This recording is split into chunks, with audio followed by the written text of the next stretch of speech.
sur la route des élections. Processus d'organisation, les acteurs, l'administration, les préparatifs. Sur la route des élections. L'engouement. Reportages, magazines, chroniques, plateaux spéciaux, éditions en langue locale. Sur la route des élections jusqu'au 25 mars 2025 sur Gabon Télévision.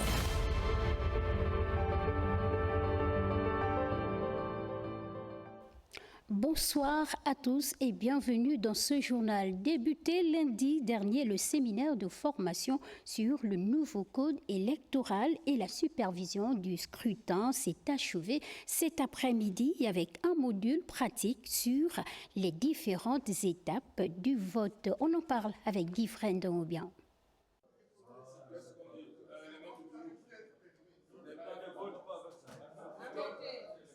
Après 4 jours de théorie sur le nouveau code électoral et la supervision d'un scrutin, place à la pratique. En guise d'exercice, les séminaristes ont simulé les différentes étapes du vote. Le module pratique auquel vous assistez aujourd'hui vient en quelque sorte résumer l'essentiel des enseignements que nous avons pu donner au cours de ces 4 derniers jours. La réalité du vote se passe dans un bureau de vote. Le vote, c'est vraiment dans un bureau, ce n'est pas dans des commissions électorales, mais c'est dans un bureau de vote. Donc, il est important pour les former, dans les futurs présidents de commission électorale, de maîtriser le déroulement des opérations de vote dans un bureau de vote. Les participants à cette formation expriment leur satisfaction. Cette formation a été vraiment bénéfique parce qu'il s'avère qu'il y a beaucoup de choses que nous avons peut-être ignorées et que nous avons pu avoir. Nous avons dû apprendre exactement le déroulé de l'opération de vote. Arrivé à ce terme, il était quand même important de faire une simulation parce que vaut mieux faire la pratique que de faire la théorie. Ce séminaire destiné au personnel de commandement et d'encadrement est une formation de formateurs, car ces séminaristes auront l'obligation de former les différents acteurs qui intègrent le processus électoral. Ce jeudi 13 février marque la fin des dépôts de candidature des membres devant constituer l'autorité de contrôle des élections et du référendum en République gabonaise. On fait le point avec Guy Frendon-Obian. La Direction générale des élections, au dernier jour du dépôt des dossiers de candidature pour la mise en place de l'autorité de contrôle des élections et du référendum, le bureau d'accueil affichait salle comble. Au total, 251 postulants, dont 46 femmes, des Gabonaises et des Gabonais, déterminés à jouer une partition dans le processus électoral. Après le dépôt des candidatures, dont la date a pris fin ce jeudi 13 février, les prochaines étapes prévoient l'examen des candidatures par la Commission nationale d'organisation et de coordination des élections et du référendum, la publication des candidatures retenues, l'ouverture de la période des recours gracieux, la publication de la liste définitive, le décret de nomination des membres de la CER et la prestation des serments devant la Cour constitutionnelle. Allons-y au ministère de l'Intérieur, retrouver notre point focal, Dave Moubele-Pindi. Bonsoir Dave.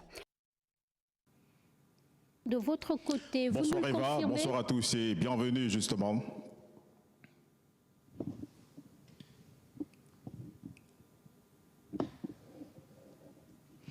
Bien, écoutez, nous sommes donc à la recherche dans ce couloir du ministère de l'Intérieur, voir s'il y a encore des bureaux ouverts.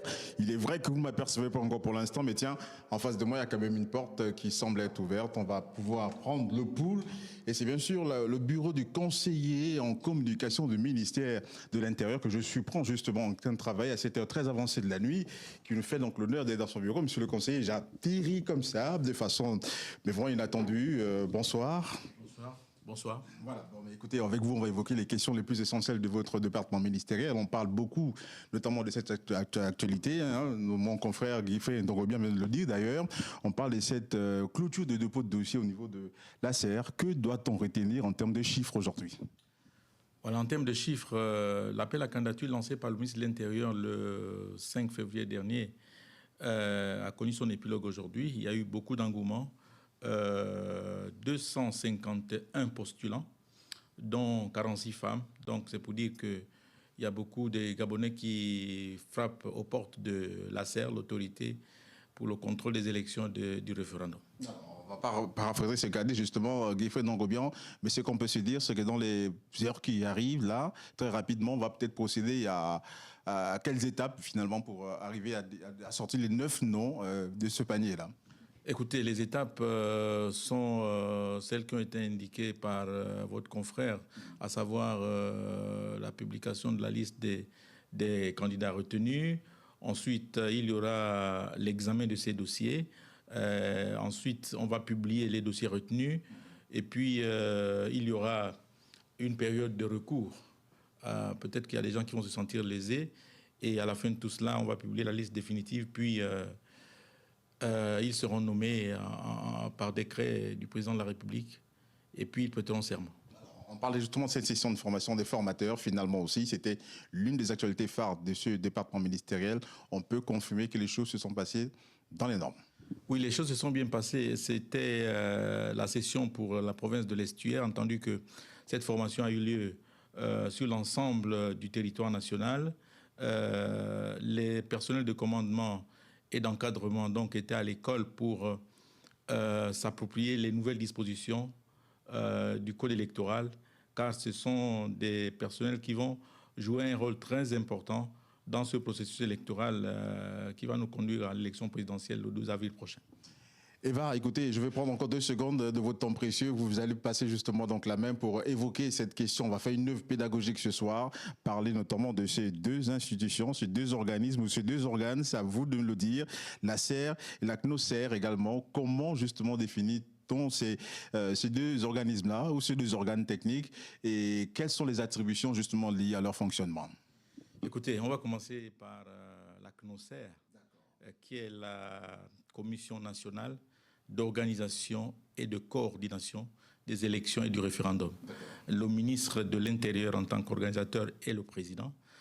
C'est l'administration gabonaise, ce sont les représentants des ministères impliqués dans les questions électorales. Je pense à la réforme des institutions, je pense à la justice, je pense au ministère des Comptes publics, je pense au ministère de la Communication. Monsieur, je pense également à l'éducation nationale. On ne peut pas parler d'élection si on n'associe pas l'éducation nationale qui est dépositaire des établissements scolaires où sont situés les centres de vote. On ne peut pas parler aussi d'élection sans associer le ministère des Affaires étrangères qui est dépositaire des ambassades, des postes consulaires à l'étranger où se déroule également le vote. On ne peut pas parler aussi d'élection sans associer le ministère de la Défense nationale qui a la logistique de transport du matériel à l'intérieur du pays. Donc, vous voyez bien, ce sont les ministères techniques, on les appelle, qui sont représentés dans cet organe qu'on appelle la CNOSER. Je prends la Commission nationale d'organisation et de coordination des élections et du référendum. À côté, il y a la CER. Il y a la CER qui sera mise en place dans les tout prochains jours. Donc, l'autorité pour le contrôle des élections et du référendum, c'est une autorité indépendante. Elle n'a pas d'attache. Elle compte 9 membres. Son rôle, c'est de contrôler ce que le ministère de l'Intérieur fait. Son bréviaire, c'est le code électoral. Il y a le code électoral. La CER regarde le ministère de l'Intérieur organiser les élections, les préparer, les organiser, les administrer. Et la CER, c'est le gendarme qui dit attention, là c'est conforme au code électoral, là c'est pas conforme au code électoral. Donc c'est ça la CER, qui garantit également le vote des citoyens et des candidats. Donc voilà l'équité. Donc vous comprenez bien que la CNOSER, c'est l'organe opérationnel qui est l'appui du ministère de l'Intérieur dans l'organisation des élections, et la CER, qui est l'autorité pour le contrôle des élections et du référendum, est le gendarme qui surveille tout ce qui se fait pour que ça soit conforme à la loi. Finalement, on se rend compte que 2 missions bien distinctes et bien différentes, chacune d'entre elles a justement un rôle important à jouer dans le cadre de ce processus-là. On va se séparer. On sait que l'agenda au niveau du ministère, c'est également cette réunion bi-hebdomadaire qui aura lieu donc demain, c'est vendredi. Dites-nous un peu, qu'est-ce qui va avoir lieu en termes d'agenda, très rapidement. Oui, c'est bien cette réunion de la CNOSER, justement, qui va commencer à plancher sur les candidatures dont on parlait tout à l'heure, les 251 postulants. 46 femmes, c'est ça? Donc 46 femmes, c'est cela. Ouais, voilà. Donc cette réunion aura lieu bien demain, comme d'habitude. Elle sera présidée par, sauf cas de force majeure, elle sera présidée par son président, le ministre de l'Intérieur et de la Sécurité. Monsieur Herman Imongo. Voilà, on peut citer son nom. Eva, merci pour la patience. Surtout, merci également donc à nos amis téléspectateurs qui ont pris plaisir à prendre toutes ces informations ce soir. Nous avons été ravis de vous servir, en espérant demain également d'être d'appoint comme ça pour apporter à chacun et à tous du sourire à domicile et vous dire que la préparation du scrutin présidentiel continue donc à battre son plein ici au ministère de l'Intérieur. Merci et bonsoir chez vous. Merci Dave pour toutes ces informations. On se retrouve demain. Retenez, chers téléspectateurs, que nous vous ferons le point de l'actualité sur l'ensemble du territoire national avec nos correspondants. Des experts de l'Organisation internationale de la francophonie reçus en audience ce matin par le président de la Haute Autorité de la communication. Plusieurs sujets ont été abordés au cours de cette rencontre. Patricia Lidimoueli pour les détails. Cette audience avec les experts de l'Organisation internationale de la francophonie rentre dans le cadre d'une mission d'identification et d'évaluation des besoins de la Haute Autorité de la communication qui, au mois de janvier dernier, avait formulé le besoin d'un appui technique de l'OIF. Nous sommes venus ici avec une délégation d'experts de la francophonie venus rendre visite à la Haute Autorité de la communication et à son président, accompagné du représentant de l'OIF pour l'Afrique centrale, afin de mieux comprendre les besoins de la Haute Autorité de la communication dans ce contexte changeant, notamment aussi vu l'évolution des technologies. Et donc nous avons partagé des questions, des interrogations, et puis nous avons pu mieux comprendre avec le président et les conseillers qui étaient présents les enjeux, les besoins et les dispositifs qui sont mis en place par la Haute Autorité de la communication pour répondre aux enjeux et aux défis de régulation qui se présentent ici dans le contexte gabonais.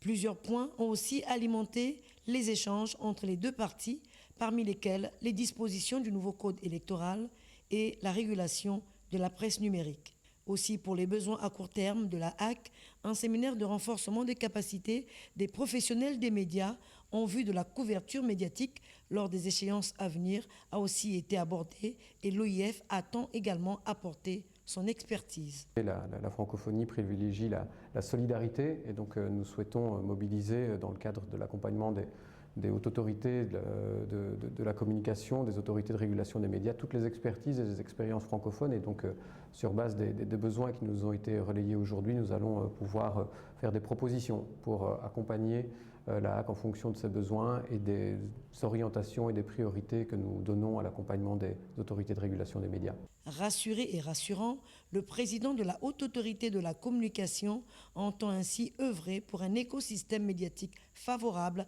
où la liberté de la presse constitue un droit fondamental, davantage en cette période préélectorale.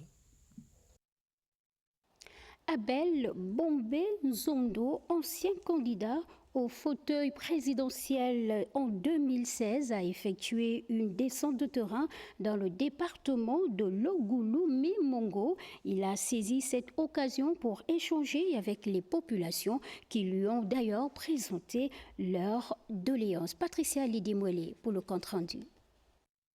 Une visite qui a permis à Abel Bombé Nzondo de se rendre dans tous les cantons du département de l'Ogoulou-Mimongo. D'abord, les civilités au gouverneur de Langounié pour marquer sa présence, puis descente au carrefour Yéno où il a rencontré les femmes commerçantes. Ces dernières lui ont fait part des défis qu'elles rencontraient au quotidien. Yéno réclame beaucoup de choses. La première des choses, c'est le réseau. Donc le réseau, c'est ça qu'on cherche d'abord. Le dispensaire, il y a les infirmiers qui sont en train de dormir. Tout ça là, on réclame dans Yéno. Yéno aujourd'hui pour le moment, il y a un problème, bon, on sait que les routiers passent, mais les routiers passent pour le moment là. Mais c'est qu'on cherche, on veut que le village soit développé. La difficulté, c'est le réseau, la route, l'état de route, vraiment, c'est pas vraiment ça. Face à ces doléances, l'attaché de cabinet du chef de l'État a rappelé les mesures mises en place par le gouvernement pour soutenir l'entrepreneuriat féminin et encourager le développement du commerce rural. L'acteur politique a poursuivi son périple dans les cantons Haut-Ogoulou, Dikobi, Ogoulou-Onoy, Bibois et Amba, où il s'est montré proche et rassurant envers les communautés rurales. Cette démarche vise donc à rapprocher les décideurs des populations et s'inscrit dans une dynamique de mobilisation électorale. Les populations de Milengi,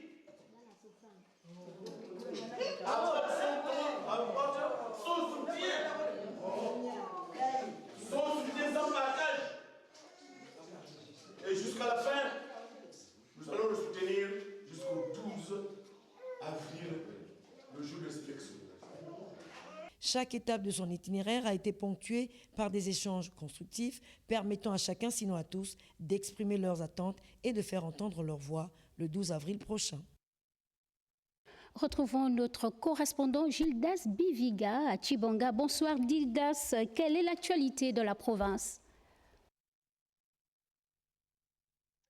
Eh bien, il faut simplement rappeler que l'actualité ici à Tchibanga a été marquée par ce séminaire de renforcement des capacités auquel prenaient part le gouverneur de province, les délégués spéciaux et justement les préfets des différents départements. Alors, ce séminaire portait justement sur le nouveau code électoral. Il fallait simplement amener toutes ces parties prenantes à prendre connaissance sur ce nouveau code électoral. Il faut aussi rappeler, Eva, que cette élection présidentielle qui pointe à l'horizon est une élection capitale puisqu'elle va se dérouler sous l'ère de la transition. C'est ce qui nécessite beaucoup d'engouement dans les différents quartiers de la commune de Tchibanga, notamment les associations de coopératives qui sensibilisent les populations à répondre présent, comme ça a été lors du référendum dernier.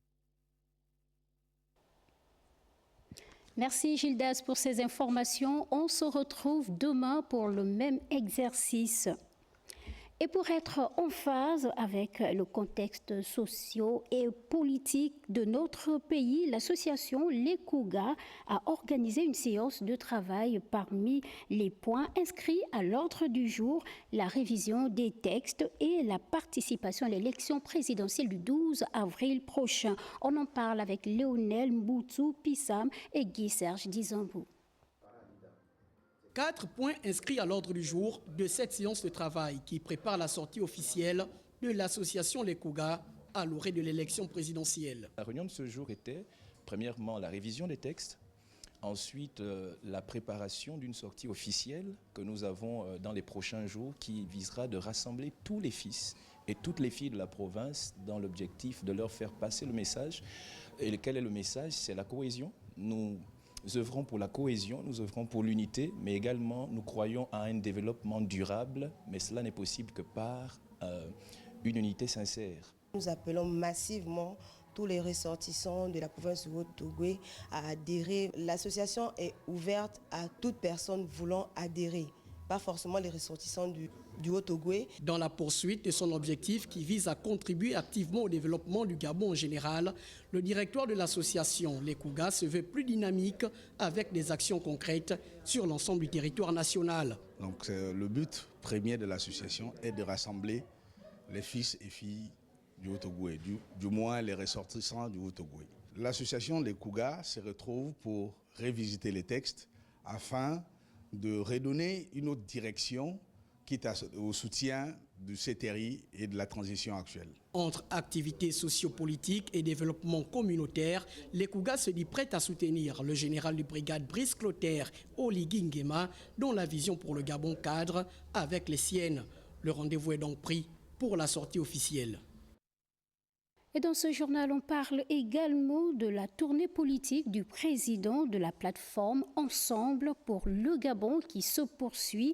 Alain-Claude Bilibizo était au contact des populations des villages Mbomo, Mo-Oba, ainsi que celles des 2 arrondissements de la commune de Makoko. Reportage. Le président de la plateforme Ensemble pour le Gabon poursuit son périple dans la province de l'Ogooué-Vindo. Cette fois, ce sont les populations des 2 arrondissements de la commune de Makoko et des villages environnants qui sont venus écouter l'office des Tonlouli.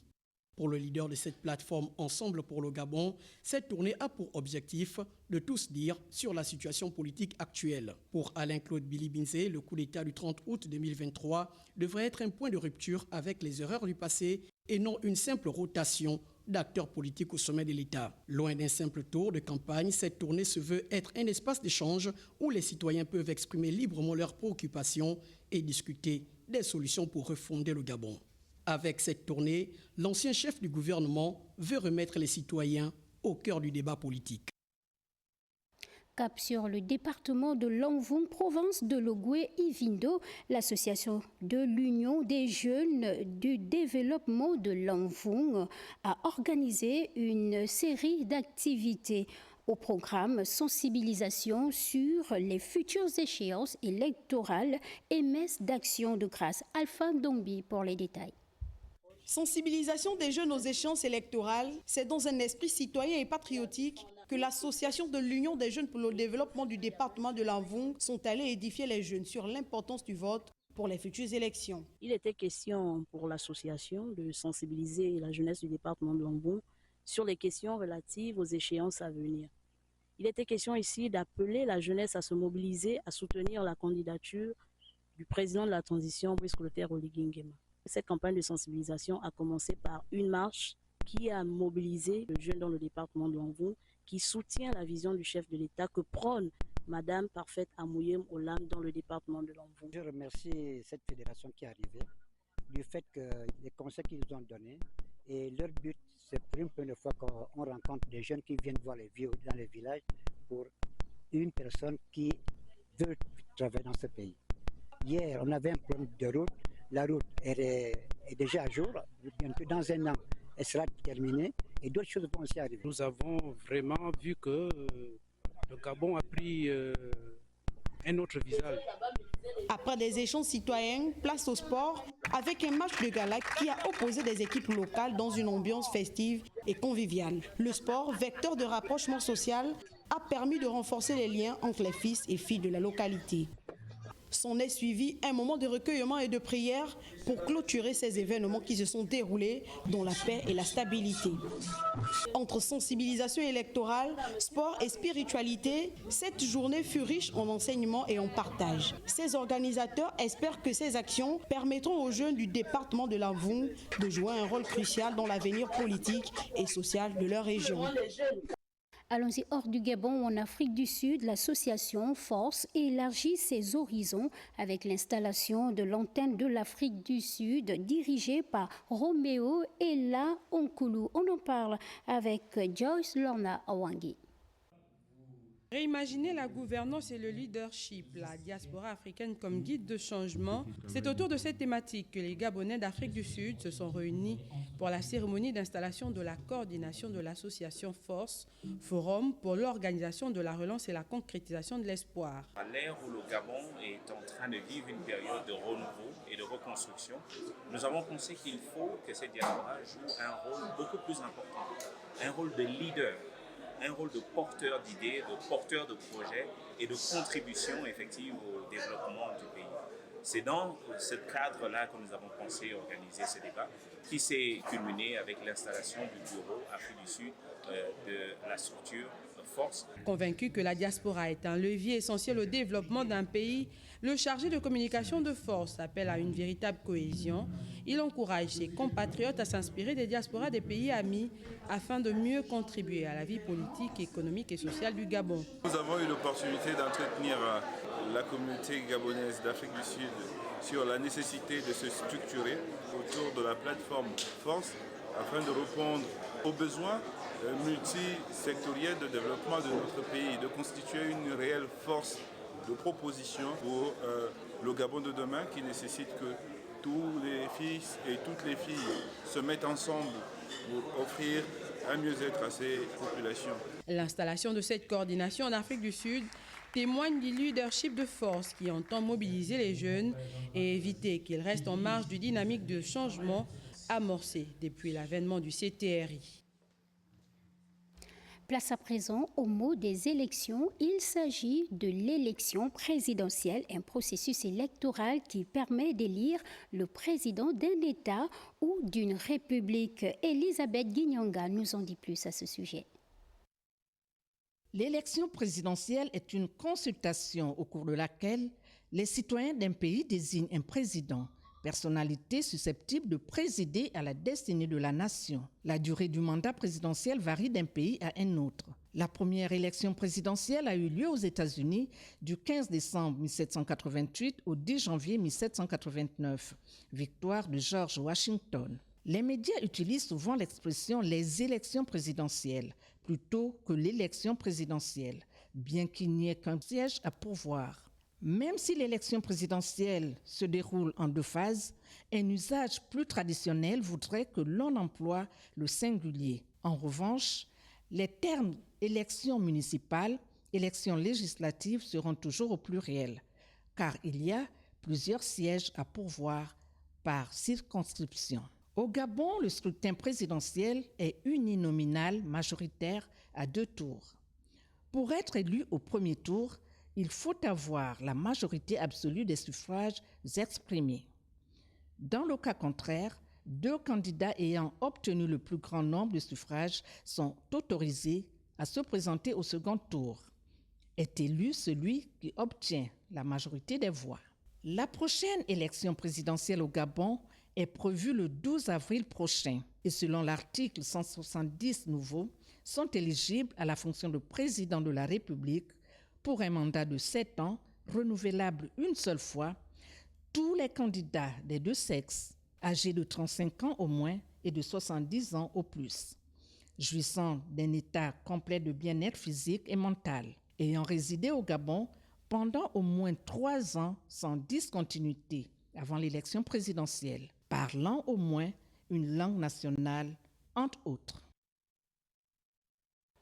L'ancien Premier ministre sous le régime Ali Bongo Ondimba, Alain-Claude Billy-Bizeux, président de la plateforme Ensemble pour le Gabon, effectue une tournée depuis quelques jours avec pour objectif d'échanger avec ses concitoyens à quelques semaines de l'élection présidentielle du 12 avril prochain. Dans votre revue de presse, nous revenons sur les raisons de cette tournée et ses conséquences avec Gabriel Guilhem-Limami. Bonsoir à tous. L'ancien Premier ministre sous le régime de Chute Ali Bongo Ondimba, sous la casquette du président de la plateforme Ensemble pour le Gabon, est en tournée politique depuis quelques jours. Une campagne qui a débuté par la province de Logoué-Ivindo, dont il est originaire. Aurait-il pour ambition d'être candidat à l'élection présidentielle du 12 avril prochain? Nul ne le sait. Et quelles pourraient être les conséquences de cette tournée? Une problématique traitée par la presse. Selon Gabon Review, cette tournée à l'intérieur du pays lui permet d'aller à la rencontre des populations, d'instaurer un dialogue sincère avec les Gabonais et de construire avec eux une véritable politique pour l'Union. Bien qu'il n'ait pas encore officiellement déclaré sa candidature, sa mini-tournée soulève des interrogations. Loin de ces interrogations, le journal La Loupe souligne que l'ancien Premier ministre, à travers cette tournée, révèle donc avoir opéré un virage à 180 degrés, ce qui lui donnerait aujourd'hui la capacité de s'opposer aux idées qu'il défendait jusqu'à sa chute du pouvoir. Dans le même sens, l'Union évoque la rédemption de Billy-Bizeux. L'homme tenterait de redorer son image après avoir été accusé d'avoir soutenu le régime d'Ali Bongo Ondimba. Le quotidien pose une problématique, celle de savoir s'il pourrait effacer son passé, bien qu'il soit en quête d'une rédemption politique après une carrière marquée par son engagement dans le système déchu. Cependant, cette tournée politique du président de la plateforme Ensemble pour le Gabon ne serait pas sans conséquences, comme nous l'illustre GabonActu.com. Alain-Claude Billy-Bizeux aurait été menacé de mort par une quarantaine de jeunes qui l'auraient pris en otage avec son équipe, déclare l'ancien ministre Éric Bekali. GabonActu.com précise en outre que peu avant son arrivée dans la province du Wallenthem, des menaces fusaient déjà sur les réseaux sociaux, avertissant qu'il serait interdit d'organiser ces rencontres politiques dans la province. Pour le journal La Loupe, qui titre ACBBN, condamné par son passé, il ne faut jamais insulter l'avenir. Le journal évoque les 14 ans du règne d'Ali Bongo Ondimba qui a créé l'ère du vide ou du néant. Conséquence, même les observations de son dernier Premier ministre sur le fonctionnement de notre pays peuvent paraître fondées. Elles sont complètement brouillées par son auteur. Selon toujours La Loupe, l'enfant de Tanlouli n'avait que pour son argent. Or, hier, s'il savait que son demain serait celui qu'il voit aujourd'hui, il aurait agi autrement. En cela, il est une leçon pour ceux qui sont aujourd'hui autour du président de la transition. Le journal souligne que le pouvoir sert à prendre les autres par la main et les faire grandir et non les dominer, les humilier. Agir dans le sens contraire reviendrait à insulter l'avenir. Dans le même sens, GabonActu.com conclut que sous l'ancien régime d'Ali Bongo Ondimba, ces intimidations étaient monnaie courante. Quelle relation y a-t-il entre changement climatique et changement de climat politique?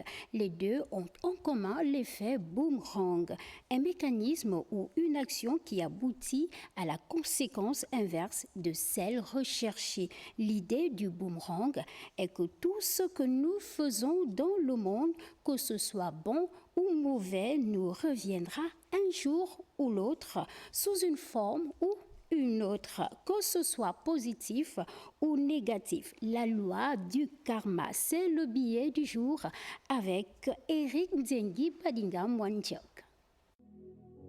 L'actualité politique à Gabao illustre avec pertinence les parallèles entre les changements climatiques et les évolutions politiques, mettant en lumière la nécessité d'adaptation et de résilience dans les deux domaines. En effet, les transformations climatiques, souvent exacerbées par les actions humaines, nécessitent une révision de nos pratiques pour minimiser les impacts tels que l'élévation du niveau de la mer et les événements météorologiques extrêmes. Cela force les sociétés à réévaluer leurs pratiques pour minimiser les impacts négatifs. Il en va de même en politique, où les changements de régime ou de circonstances exigent des acteurs une réflexion sur leur position et leur stratégie. Dans un contexte politique dynamique, les acteurs doivent poser leurs options face à des changements de pouvoir. De même que pour les changements climatiques, la prudence et la réévaluation stratégique sont cruciales. Les relations antérieures et l'héritage politique influencent le choix de composer avec un nouveau pouvoir ou de prendre une voie indépendante, ce qui peut avoir des conséquences durables sur la confiance et la légitimité. L'adage « qui sème le vent récolte la tempête » illustre bien le système de cause à effet, où les décisions, les actions et même les omissions des acteurs politiques ont des répercussions directes sur leur avenir et la communauté. Lorsque le pouvoir change, il est souvent nécessaire de naviguer avec prudence, de peser les implications de son alignement. Cela implique un équilibre entre adaptation et atténuation, à moins d'opter pour la confrontation. La métaphore du terrain glissant renforce l'idée que les conséquences de nos actions passées peuvent influer notre chemin futur dans un contexte où la confiance et la réputation jouent un rôle crucial. Le karma est un concept profond et fascinant qui souligne l'importance de nos actions et de leurs conséquences. Le karma, c'est l'énergie positive ou négative que tu gagnes quand tu fais le bien ou le mal. Le karma enseigne que chaque action a une réaction. Ce principe incite à agir de manière réfléchie en considérant les conséquences potentielles de nos choix. Le karma offre des leçons de vie ici et maintenant. Nos expériences sont souvent des réflexions de nos actions passées. Le karma n'est pas seulement une question de rétribution ou de punition, c'est aussi un chemin vers la sagesse et la compréhension. En prenant conscience de ce cycle, nous pouvons choisir de s'aimer des graines positives, contribuant ainsi à un environnement plus harmonieux pour nous-mêmes et pour les autres. Il est essentiel de reconnaître que tout comme les décisions politiques, nos actions face aux enjeux climatiques influenceront notre résilience collective et notre chemin vers un avenir durable. C'est tout pour l'actualité. Au plaisir de vous retrouver demain soir. Sur la route des élections. Processus d'organisation. Les acteurs, l'administration, les préparatifs. Sur la route des élections. L'engouement. Reportages, magazines, chroniques, plateaux spéciaux, éditions en langue locale. Sur la route des élections jusqu'au 25 mars 2025 sur Gabon Télévision.